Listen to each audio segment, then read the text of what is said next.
All right, this real quick video is just for mostly people that are absent on the day I went over how to do note cards, but also if you were here and you just get a little confused during the process, you can sort of watch this and sort of remember what you were supposed to do. So this is the most sort of like labor intensive part of the research paper process where you're going to have to like look through your sources and actually take notes on them.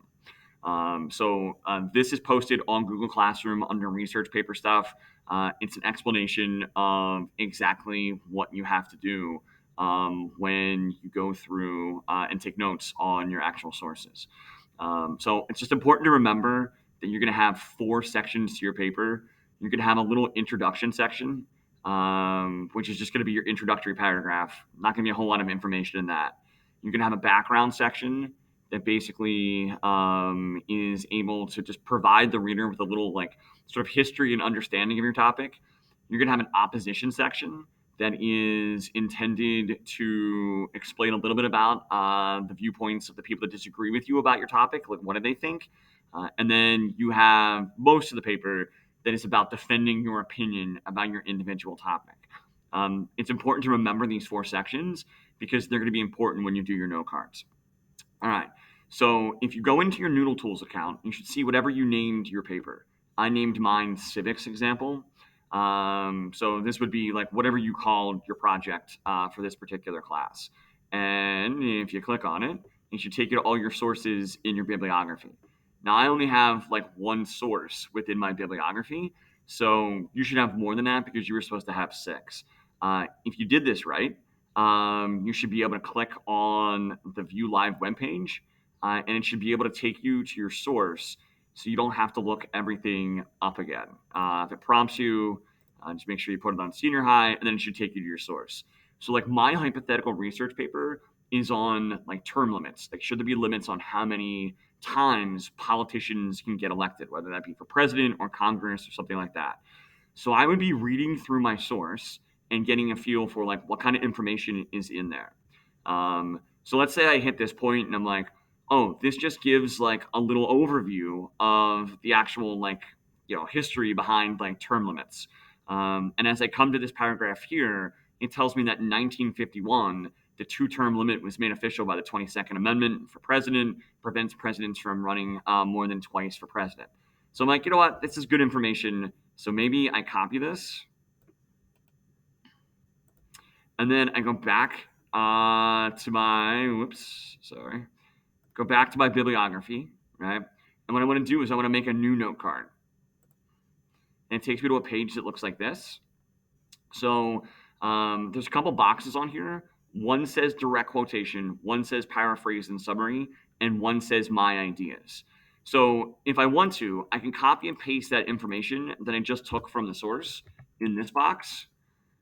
It tells me in 1951, the 2-term limit was made official by the 22nd Amendment, which says that no one can be elected president more than twice, and that anyone who succeeds the president and serves more than 2 years of the predecessor's term may only be elected once.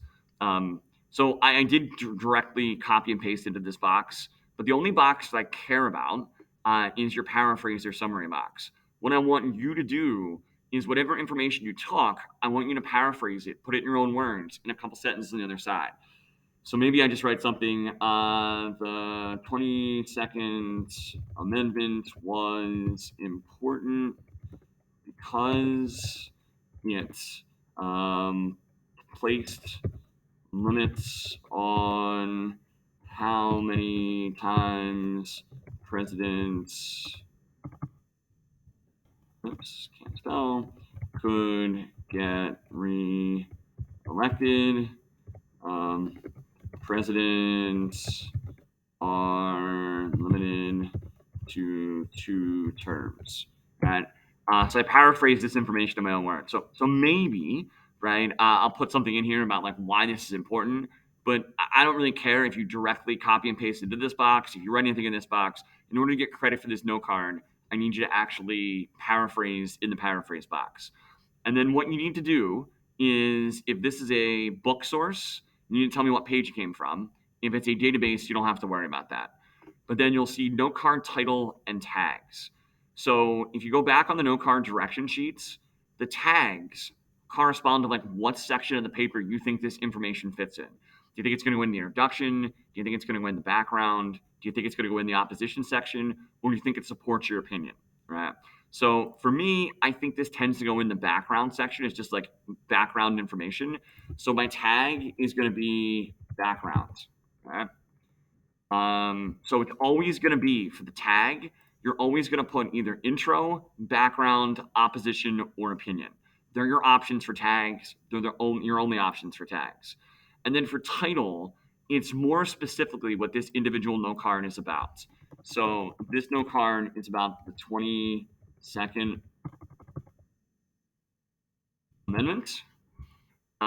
So I know that this note card is going to go in my background section, and it's about the 22nd Amendment. So that's a note card. That's how you do a note card. When I'm finished, I hit save and close.